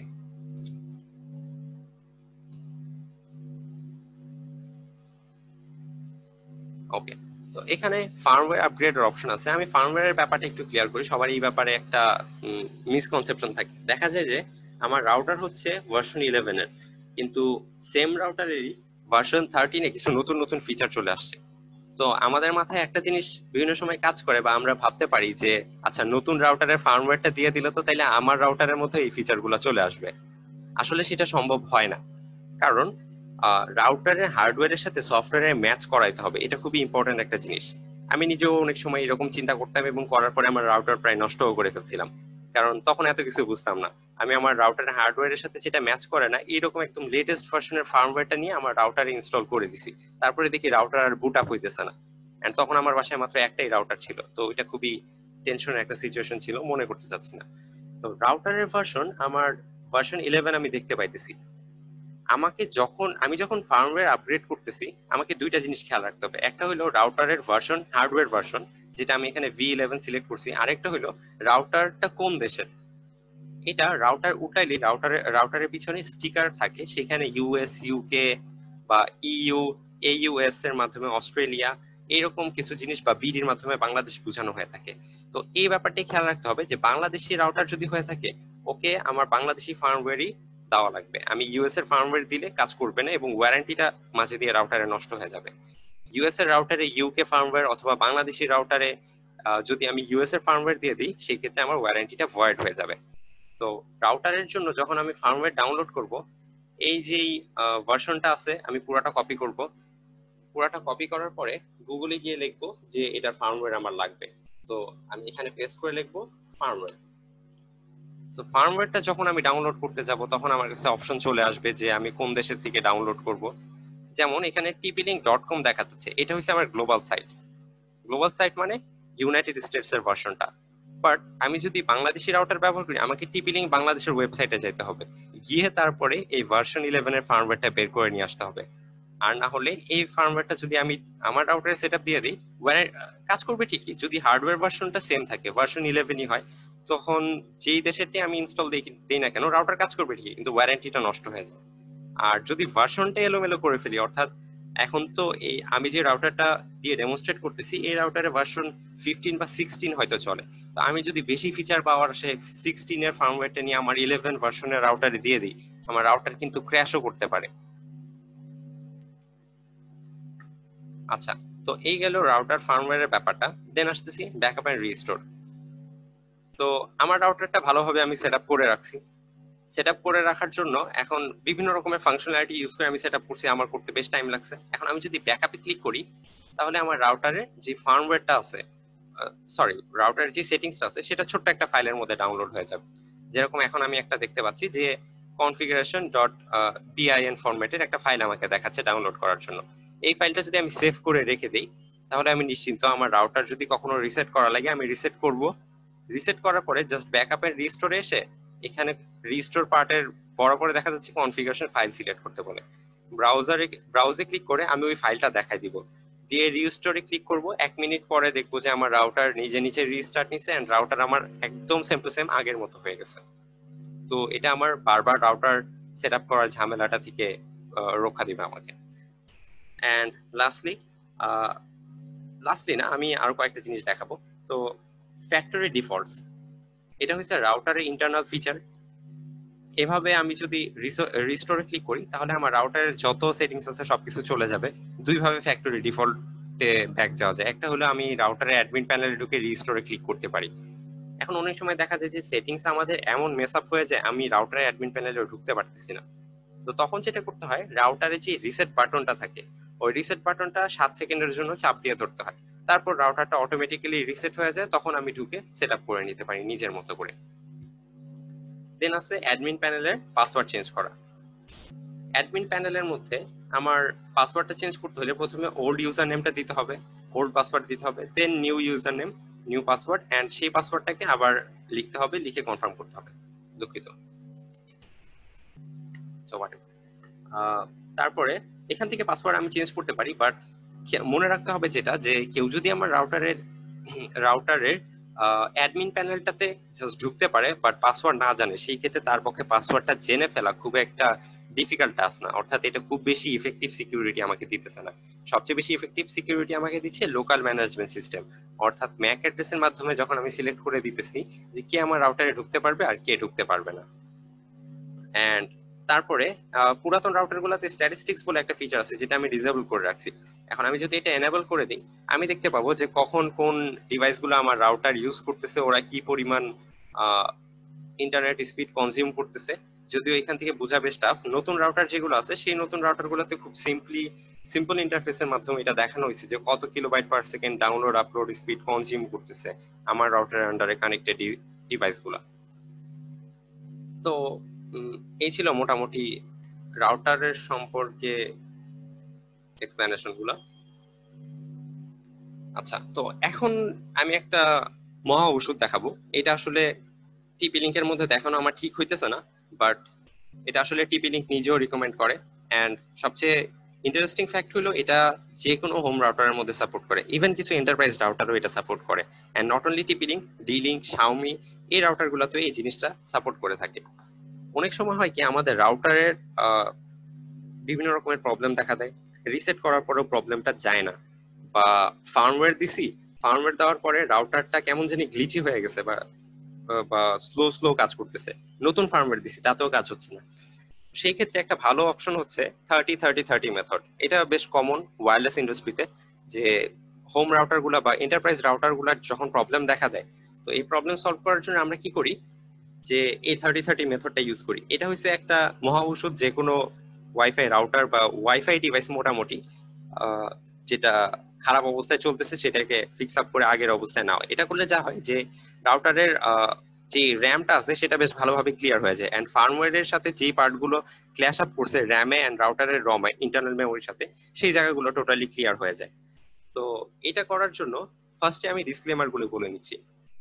এই 30-30 মেথড করার জন্য প্রথমে রাউটার থেকে পাওয়ার কেবলটা ছাড়া বাকি সব কেবল খুলে নিতে হবে, এন্ড রাউটারটা নর্মাল ওয়ার্কিং অবস্থায় থাকতে হবে। যে একটা রাউটার রিসেট হইতেছে তার মাঝে আপনি 30-30-30 মেথডটা করতে পারবেন না। রাউটারটা নর্মাল ওয়ার্কিং অবস্থায় আছে, অর্থাৎ রাউটারে পাওয়ার দিচ্ছেন 5-10 মিনিট পরে বা 1-2 মিনিট পরে রাউটারটা যে অবস্থায় যায় সেই অবস্থায় এই জিনিসটা করা লাগে। এন্ড অবশ্যই অবশ্যই পিছনে সবগুলো কেবল আগে খুলে নিতে হয়, আর না হলে বিভিন্ন কেবল থেকে বিভিন্ন সময় সিগন্যাল আসে, তো ওই সিগন্যাল গুলো আপনার রাউটারের এই মেথডটার সাথে কনফ্লিক্ট করতে পারে এবং ভালোভাবে কমপ্লিট হয় না এই মেথডটা করতে গেলে। তো যেটা করা লাগবে, আমরা রাউটারে হার্ড রিসেট বাটনটা মানে রিসেট বাটনটা কোথায় আছে সেটা খুঁজে বের করব। রাউটারটা নর্মাল অবস্থায় স্ট্যান্ড বাই যেটাকে বলে, স্ট্যান্ড বাই অবস্থায় রাউটারটা আমরা নিয়ে রিসেট বাটনটা 90 সেকেন্ডের জন্য এক টানে চাপ দিয়ে ধরে রাখবো। কিন্তু এখানে একটা সিস্টেম আছে, 90 সেকেন্ড আমি চাপ দিয়ে ধরলাম, প্রথম 30 সেকেন্ড যাওয়ার পরই আমি পাওয়ার কেবলটা খুলে ফেলবো একদম। অর্থাৎ এই অবস্থায় আমার রাউটারের পিছনে আর কোনো কেবল টেবল লাগানো নেই, কিন্তু আমি রিসেট বাটনটা কিন্তু ঠিকই হোল্ড করে আছি। এখন এই অবস্থায় আরো 30 সেকেন্ড যাবে, যাওয়ার পরে আমি পাওয়ার কেবলটা আবার লাগাই দিব। লাগাই দেওয়ার পরে আমি কিন্তু ওই রিসেট বাটনটা ছাড়ি নাই, রিসেট বাটনটা একটানে ধরে রাখছি, তো ধরেই রাখছি। সো 30 সেকেন্ড পরে আমি পাওয়ার প্লাগ খুলে দিলাম, এন্ড আরো 30 সেকেন্ড পরে পাওয়ার প্লাগ লাগাই দিছি। আরো 30 সেকেন্ড যাওয়ার পরে আমি এবার রিসেট বাটনটা ছেড়ে দিব, অর্থাৎ যখন টোটাল 90 সেকেন্ড হয়ে গেছে তখন আমি ওই রিসেট বাটনটা ছেড়ে দিব। এই কাজটা ভালোভাবে করার জন্য আমি যেটা করি, একটা স্টপ ওয়াচ ইউজ করি। স্টপ ওয়াচের মধ্যে স্টার্ট দিয়ে রিসেট বাটন ধরে রাখি, 30 সেকেন্ড দেখা মাত্র পাওয়ার প্লাগটা খুলে ফেলি, 60 সেকেন্ড দেখা মাত্র পাওয়ার প্লাগটা লাগাই দিই, আর 90 সেকেন্ড হয়ে গেছে দেখা মাত্র রিসেট বাটন থেকে হাত সরাই ফেলি। এখন আমার মেথডটা হয়ে গেছে, বাট এটা কমপ্লিট হওয়ার পরে 50 থেকে 60 সেকেন্ড টাইম লাগে আমার রাউটারটা ইনিশিয়ালাইজ হওয়ার জন্য। যেহেতু রাউটারের র্যাম রম এই জিনিসগুলো ক্লিয়ার হয়ে গেছে, রম ক্লিয়ার হয় না, র্যামটা ক্লিয়ার হয়ে যায়, এন্ড ফার্মওয়্যারের প্রবলেম গুলো ক্লিয়ার হয়ে যায়, একদম বক্স থেকে একটা রাউটার বের করার সময় যে অবস্থায় থাকে সেম ওই অবস্থায় চলে যায়। তো আমরা দেখতে পাই যে নর্মালি রাউটার রিসেট করলে ঠিক হয়ে যায় সাথে সাথে, বাট বক্স থেকে একটা রাউটার বের করলে কিছুটা টাইম লাগে একটু ইনিশিয়ালাইজ হওয়ার জন্য। সো ওই টাইমটাই ফ্যাক্টরি একদমই ফ্যাক্টরি ডিফল্ট অবস্থায় যখন চলে যায় বক্স থেকে বের করার অবস্থায়, তো 50 থেকে 60 সেকেন্ড টাইম রাউটারটাকে দেওয়া লাগে ইনিশিয়ালাইজ হওয়ার জন্য। তো এভাবেই আমাদের 30-30 মেথডটা হয়ে যায়। এটাকে মানে এটা মোটামুটি কমন বলা যেতে পারে, যারা একটু অ্যাডভান্স কাজ করে তাদের কাছে এই জিনিসটা অনেক অনেক কমন। এই মেথডটা ইউজ করে মোটামুটি ম্যাক্সিমাম রাউটারের প্রবলেমই দূর হয়ে যায়। বা বিভিন্ন সময় দেখা যায় যে ইউজারদের প্রবলেম হচ্ছে, ওরা রাউটারের প্রবলেম সলভ করতে পারে না, ওরা ওদের আইএসপির কাছে রাউটারটা পাঠিয়ে দেয়, বা যাদের কাছ থেকে ইন্টারনেট কানেকশন দিছে। তো আইএসপি কি করে, রাউটার রিসেট করে, রাউটারে ফার্মওয়্যার ফ্ল্যাশিং করে, তারপর বাটন সিস্টেমে রাউটার রিসেট করে ওই যে 7 সেকেন্ডের সিস্টেমে। তারপরেও যখন রাউটারটার প্রবলেম সলভ হয় না, তখন ওরা রাউটারটা রিসেলারের কাছে ফেরত পাঠায় দেয় অথবা ডিস্ট্রিবিউটরের কাছে ফেরত পাঠায় দেয়। তো টিপি লিংক রাউটারের ক্ষেত্রে বাংলাদেশের ডিস্ট্রিবিউটর হয়েছে এক্সেল টেকনোলজিস লিমিটেড। তো এই এত এত রাউটার মানে বিভিন্ন সময় দেখা যায় যে এই প্রবলেম গুলো রাউটারের পাশে রিমার্কসও লেখা থাকে যে এটা রিসেট করা হয়েছে, ফার্মওয়্যার আপডেট দেওয়া হয়েছে, তাও রাউটারের প্রবলেম সলভ হয়নি। বাট এই রাউটার গুলো যখন সার্ভিস সেন্টারে আসে, জাস্ট 30-30-30 মেথড করে রাউটার গুলো ঠিক হয়ে যাওয়ার পার্সেন্টেজ অ্যাবভ 80%-এর উপরে রাউটার জাস্ট এই কাজটা করার পরেই ফেরত পাঠানো পসিবল হয়, যখন দেখা যায় যে এটা ঠিক হয়ে গেছে। তো এজন্য এটাকে একটা মহা ঔষধ বলা হয়ে থাকে আর কি, যে ওয়াইফাই রাউটার ঠিক করার ক্ষেত্রে। তো মোটামুটি এই পার্টগুলো আমার কভার করার ইচ্ছা ছিল। এখন আমি কোয়েশ্চেন নিতে চাচ্ছি যারা পার্টিসিপেন্ট আছে তাদের কাছ থেকে, যে কি কি কোয়েশ্চেন আছে।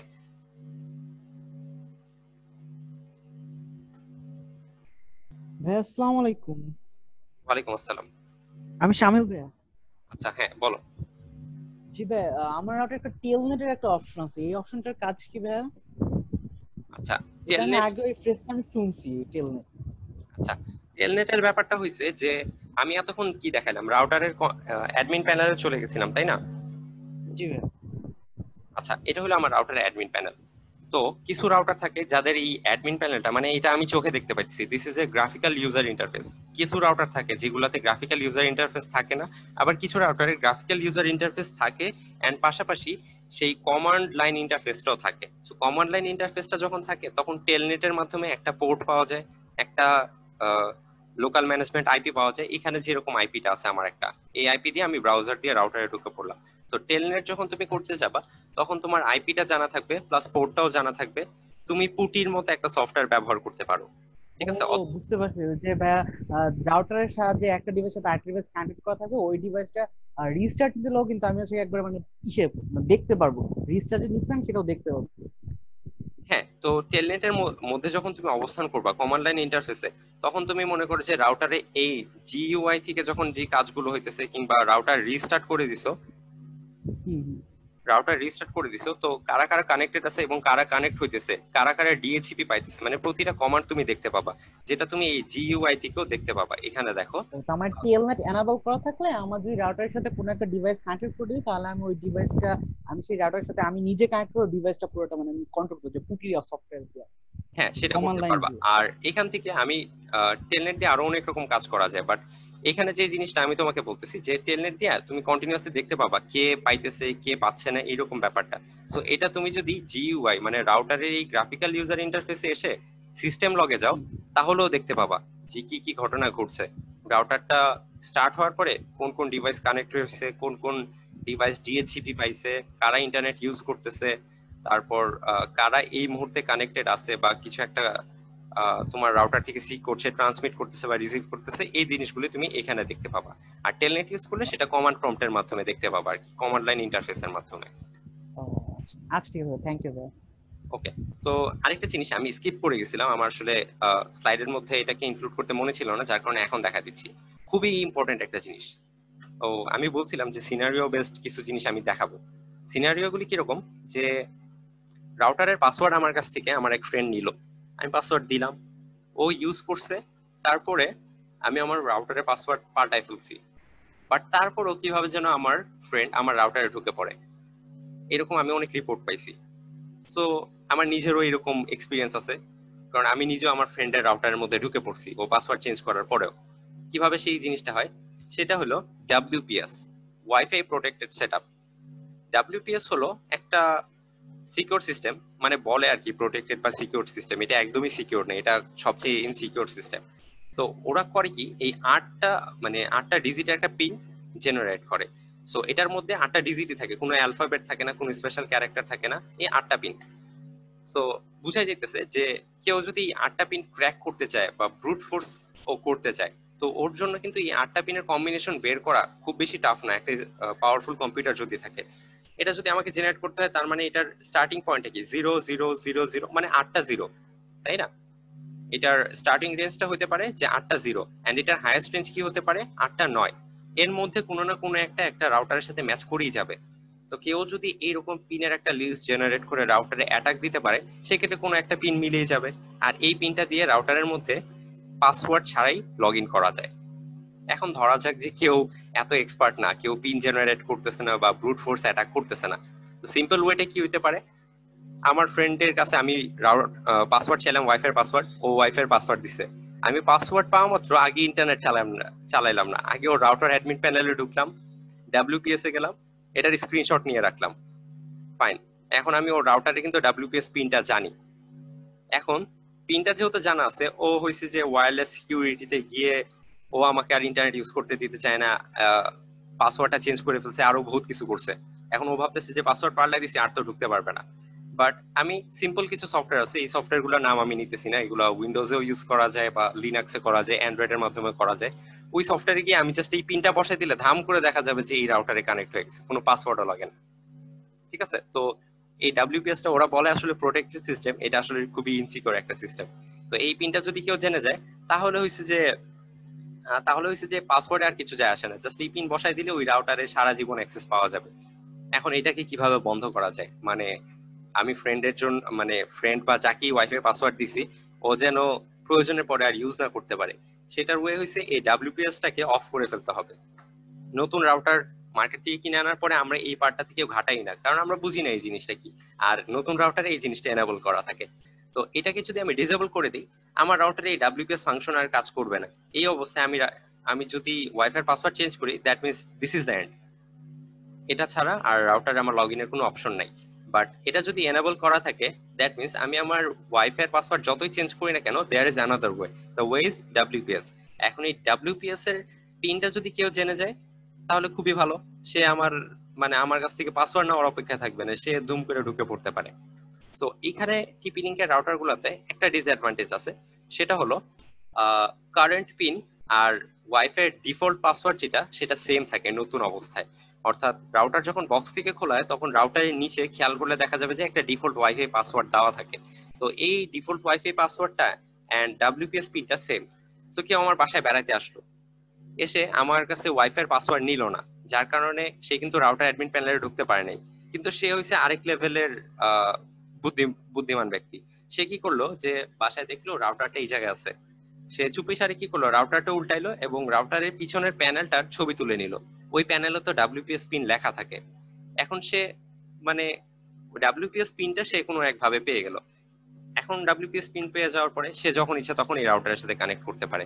অর্থাৎ দুই জায়গা থেকে ডাব্লিউপিএস পিনটা বের করা যায়, তিন জায়গা থেকে অ্যাকচুয়ালি।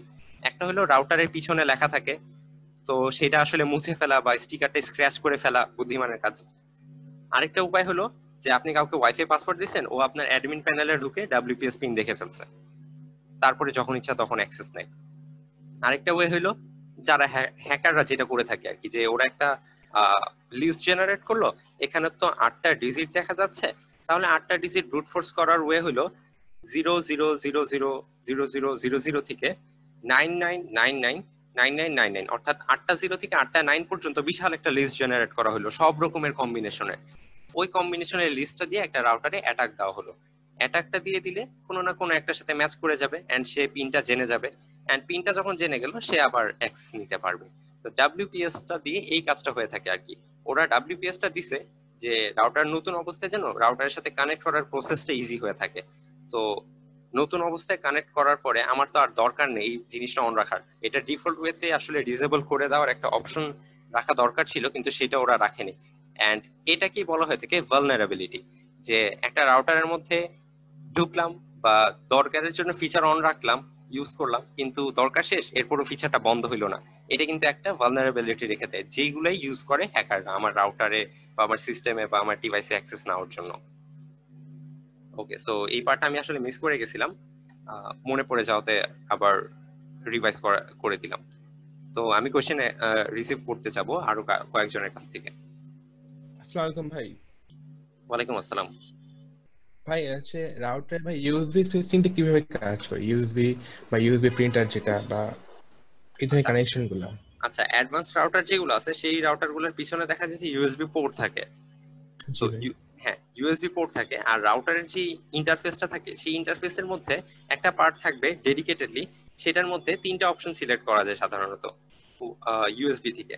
একটা হলো এক্সটেন্ডার মোড, মানে এক রাউটার থেকে আরেক রাউটারে ইউএসবি দিয়ে এক্সটেন্ড করা যায় কানেকশন।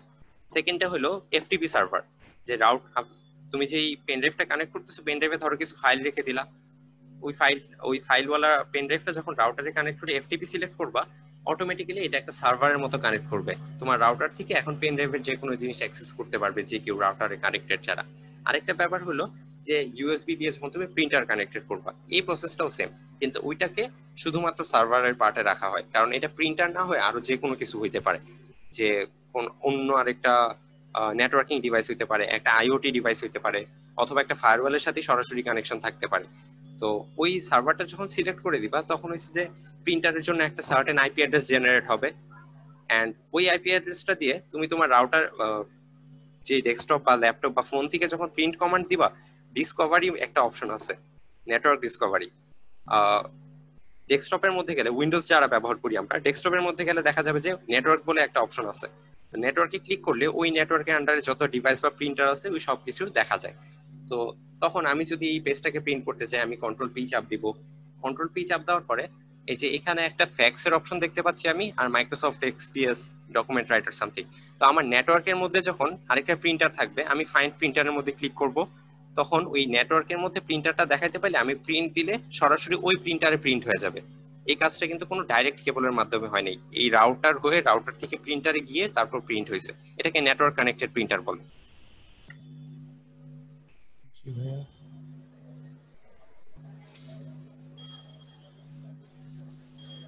ওকে, আর কারো কোনো কোয়েশ্চেন?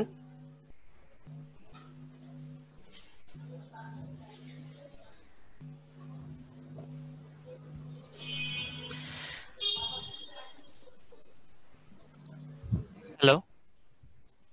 হ্যালো, হ্যাঁ শুনতে পাচ্ছি।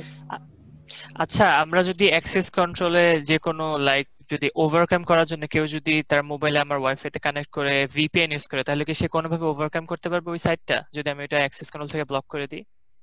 আচ্ছা, অ্যাক্সেস কন্ট্রোল বলতে কোনটা ব্লক করার কথা বলা হইতেছে? যে ওয়াইফাই তে কানেক্টেড হবে কিন্তু যে কোনো ইন্টারনেট একটা পাবে সাইট, না? যে কোনো একটা সাইট। আচ্ছা, যে কোনো একটা সাইট। হ্যাঁ, হ্যাঁ, সেই ক্ষেত্রে ভিপিএন এর মাধ্যমে ওই সাইটগুলো অ্যাক্সেস করা পসিবল হবে, কারণ রাউটার শুধুমাত্র পসিবল হবে। হ্যাঁ পসিবল হবে, কারণ আচ্ছা, রাউটার শুধুমাত্র তার মধ্যে দিয়ে যে প্যাকেটগুলো পাস হয় সেই প্যাকেটের মধ্যে ওই www.একটা-site.com সেটা আছে কিনা অথবা ওই আইপি অ্যাড্রেসটা আছে কিনা সেটাকে মনিটর করতেছে। কিন্তু যদি কেউ ভিপিএন ইউজ করা শুরু করে, তখন ভিপিএন কিন্তু রাউটারের মধ্যেই আরেকটা ছোট টানেলের মতো তৈরি করে ফেলে, সেটার উপর রাউটারের কোনো কন্ট্রোল থাকে না, এন্ড এই ভিপিএন এর মাধ্যমে আনইন্টারাপ্টেড ইন্টারনেট অ্যাক্সেস পাওয়া যায়, অর্থাৎ যে কোনো সাইট বা যে কোনো আইপি ডোমেইন এই জাতীয় জিনিসগুলো ভিজিট করা যায়, আনরেস্ট্রিক্টেড হয়ে যায় সেই ক্ষেত্রে। এটা কি কোনোভাবে অফ করা যায়? কোনটা? ভিপিএন? এই কন্ট্রোলটা যে ওই সাইটে আসলে আমার সাথে যে কানেক্টেড থাকবে তারা কেউ ইউজ করতে পারবে না ওই সাইটটা। আচ্ছা, অ্যাক্সেস কন্ট্রোলের মাধ্যমে তো করা যায়, কিন্তু যদি কেউ ভিপিএন স্টার্ট করে দেয় সেই ক্ষেত্রে আসলে আর তেমন কিছু করার থাকে না, কারণ যে অংশ পর্যন্ত এটা টিপি লিংক রাউটার বা কোনো একটা রাউটারের মধ্যে পড়ে সে অংশ পর্যন্ত কোনো প্রবলেম নেই, কিন্তু যখন সেটা রাউটার থেকে বের হয়ে একটা ভিপিএন এর হাতে চলে যাচ্ছে, ওইটা আসলে আর রাউটারের অ্যাবিলিটির মধ্যে থাকে না সেটাকে কন্ট্রোল বা মনিটর করার। আচ্ছা, ধন্যবাদ। আচ্ছা, আমি একটা কোয়েশ্চেন রিসিভ করছি তানজিল ভাইয়ের কাছ থেকে। আচ্ছা, এপি আইসোলেশন ইউজ করে ওয়্যার শার্কের স্নিফিং আটকানো পসিবল কিনা? হ্যাঁ, এপি আইসোলেশন ইউজ করলে যেটা হয় ভাই, ওয়্যারলেস ডিভাইস গুলোর মধ্যে ইন্টার কানেকশন বন্ধ হয়ে যায়, যে একটা ওয়্যারলেস কানেক্টেড ডিভাইস অন্য আরেকটা ওয়্যারলেস কানেক্টেড ডিভাইসকে অ্যাক্সেস করতে পারে না বা ওর সাথে কমিউনিকেট করতে পারে না।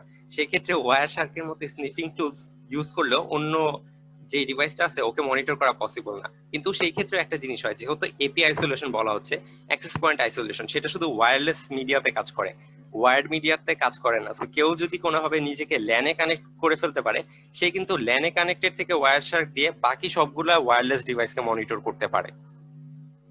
আশা করি অ্যান্সার পাইছেন ভাইয়া। আচ্ছা ভাইয়া, রাউটারে আপনি গেস্ট নেটওয়ার্ক একটা ফাংশন আছে, তো ভাই এটা কখন দরকার বা কিভাবে কাজ করে? কোন ফাংশনটা? ভাই গেস্ট নেটওয়ার্ক। আচ্ছা, গেস্ট নেটওয়ার্ক হইতেছে যে আমার রাউটারের মধ্যে যখন আমার বাসায় প্রায় আসা যাওয়া থাকবে, তখন তো আমি বারবার আইডি পাসওয়ার্ড শেয়ার করতে কমফোর্টেবল ফিল করব না। তো আমি যে কাজটা করতে পারি, একটা গেস্ট নেটওয়ার্ক স্টার্ট করে রাখতে পারি।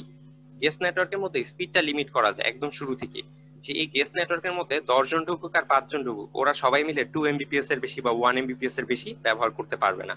আর গেস্ট নেটওয়ার্কের একটা টাইম লিমিটও সেট করা যায়, যে গেস্ট নেটওয়ার্কে যারা কানেক্টেড হবে ওরা বিকাল 5টা থেকে 6টা, 6টা থেকে 7টা, এর বাইরে ইন্টারনেট ইউজ করতে পারবে না। কানেক্ট হতে পারবে ঠিকই, কিন্তু ইন্টারনেট অ্যাক্সেসটা পাবে না। তো এইরকম কিছু ফিচার যেটা আমরা সাধারণত ম্যানুয়ালি সেট করি, গেস্ট নেটওয়ার্ক এটা অটোমেটিক্যালি সেট করে রাখার অ্যাবিলিটি দেয়। তো সেটাই তখন ভাই তো এই গেস্ট নেটওয়ার্কের মধ্যে কি ভাই আমিও পড়ে যাব? না না না না, গেস্ট নেটওয়ার্কের মধ্যে স্পেসিফিক্যালি যারা ওই এসএসআইডি দিয়ে, গেস্ট নেটওয়ার্কে আলাদা একটা এসএসআইডি ব্রডকাস্ট হবে। সাপোজ আমার ওয়াইফাই এর নেম হইলো যে আমার নামে, গেস্ট নেটওয়ার্ক নামে আরেকটা তৈরি হইলো, তো যারা গেস্ট ওদেরকে আমি গেস্ট নেটওয়ার্কে কানেক্ট করতে বলবো, আমি আমারটাতেই থাকবো, আমার কানেকশন আনইন্টারাপ্টেড থাকবে, এখানে কোনো প্রবলেম নেই। হ্যাঁ বুঝছি, থ্যাংক ইউ। ওয়েলকাম।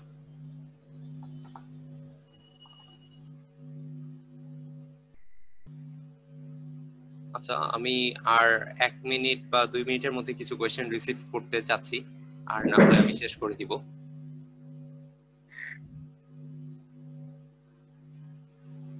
আসিফ, হ্যাঁ বল। হ্যালো, আচ্ছা ডাব্লিউপিএস কে ডিসেবল কিভাবে করব? আচ্ছা আমি দেখাচ্ছি। আচ্ছা আচ্ছা প্রথমে রাউটারে অ্যাডমিন প্যানেলে ঢুকবি। অ্যাডমিন প্যানেলের অ্যাড্রেসটা কি সেটা রাউটারের নিচে লেখা থাকে। এটা 192.168.0.1 হইতে পারে অথবা 1.1 হইতে পারে, ঠিক আছে? তো ওখানে লগ ইন করবি শুরুতে, যেমন আমি লগ ইন থেকে দেখাই একদম। আচ্ছা এখানে চলে আসলাম আমি, এটা আমার রাউটারের অ্যাডমিন প্যানেল। এখন প্যানেলে আমার আইডি পাসওয়ার্ডটা চেঞ্জ করা আছে, তো নরমালি রাউটারে যেটা থাকে অ্যাডমিন দেওয়া থাকে, তো সেটা দিয়ে আমি লগ ইন করবো। লগ ইন করার পরে এখানে ডাব্লিউপিএস অপশনটা আমি দেখতে পাচ্ছি। ডাব্লিউপিএস এ যখন আমি ক্লিক করব, এই যে আমি একটু আগে দেখানোর জন্য ডাব্লিউপিএস টা এনেবল করে রাখছিলাম, এখানে এনেবলড উঠে আছে।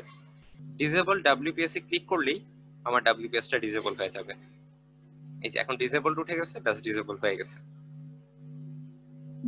ঠিক আছে, থ্যাংক ইউ। আচ্ছা ওয়েলকাম। আমি চ্যাট বক্সে একটা কোশ্চেন পাইছি। আচ্ছা কিভাবে ডিএনএস চেঞ্জ করা যায়, সাজ্জাদ কোশ্চেন করছে। আচ্ছা আমি দেখাচ্ছি। ডিএনএস চেঞ্জ করার দুইটা ওয়ে আছে। একটা হচ্ছে আমার নেটওয়ার্কের ডিএনএস, মানে আমি যে কানেকশনটা আমার রাউটারে লাগাইছি আমি পুরো কানেকশনের মধ্যে ডিএনএস দিয়ে দিতে পারি, তাহলে ঝামেলা অনেক কমে যায়। তো সেটা দেওয়ার উপায় হয়েছে নেটওয়ার্ক থেকে ওয়ান এর মধ্যে যেতে হবে। মানে এটা বিভিন্ন রাউটার হতে পারে কিন্তু টার্মিনোলজি গুলো চেঞ্জ হয় না। ওয়ান এর মধ্যে গিয়ে ডিএনএস সেট করা যায়। এখানে আমি টিক দিব ইউজ দিস ডিএনএস এর জন্য, তারপরে আমি ডিএনএস টা বসাই দিব। এখন ডিএনএস কোনগুলো হতে পারে, আমার এখানে কিছু ডিএনএস ছিল, যেমন এখন আমি গুগল ডিএনএস ইউজ করতে পারি। এখন এখানে দুইটা করে ডিএনএস লেখা, প্রথমটার মানে হইছে প্রাইমারি ডিএনএস এন্ড সেকেন্ডটার মানে হইছে সেকেন্ডারি ডিএনএস। তো আমি এই ডিএনএস গুলো কপি করে নিয়ে এখানে বসাই দিব, বসাই দিয়ে সেভ করতে পারি, এটা একটা ওয়ে। আরেকটা ওয়ে হতে পারে যে আমি ডিএইচসিপি এর মধ্যে গিয়ে এই কাজটা করতে পারি, প্রাইমারি ডিএনএস সেকেন্ডারি ডিএনএস বসায় সেভ করতে পারি।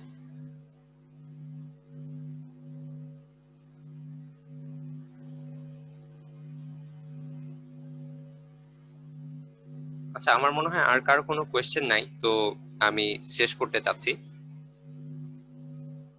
ওকে, সো সবাইকে অনেক বড় ধন্যবাদ, সবাই পার্টিসিপেট করছেন এটার মধ্যে, আমিও খুব খুশি হয়েছি এটার জন্য। আর আমার আগে থেকে বেশি ইচ্ছা ছিল যে এই কিছু জিনিস আছে যেগুলা সবার মোটামুটি একটু জানা দরকার, আর লকডাউনের মধ্যে এখন ইম্পর্টেন্ট হয়ে গেছে যেহেতু হাতের কাছে মানুষ পাওয়া যায় না প্রবলেম গুলো সলভ করার জন্য। তো যেহেতু আমি একটু ট্রেনিং কমপ্লিট করছি এন্ড এখানে আরো কিছু ব্যাপার ছিল, যার কারণে আমি ভাবছি যে একটা সেশন হোস্ট করে দিব। তো সেটাই আর কি। তো এই সেশনটা অ্যাকচুয়ালি এর পিছনে একটা বড় হাত আছে এক্সেল টেকনোলজিস লিমিটেডে, যারা আমাকে ট্রেনিং দিছে এই জিনিসগুলোর উপরে আরো এক্সপার্ট বা অ্যাডভান্স লেভেলের জিনিসগুলো শিখতে হেল্প করছে, যেটা আমি আজকে শেয়ার করলাম আপনাদের সাথে। তো আশা করি এই নলেজ গুলো সবার হেল্প হবে রাউটার নিজে থেকে সেট আপ করা, প্রবলেম সলভ করা, ট্রাবল শুট করা বা রাউটার রিসেট করা, ফার্মওয়্যার আপগ্রেড করা বা সিকিউরিটি ইম্পোজ করা, ইমপ্লিমেন্ট করার ক্ষেত্রে এটা কাজে লাগবে বলে আমি মনে করি।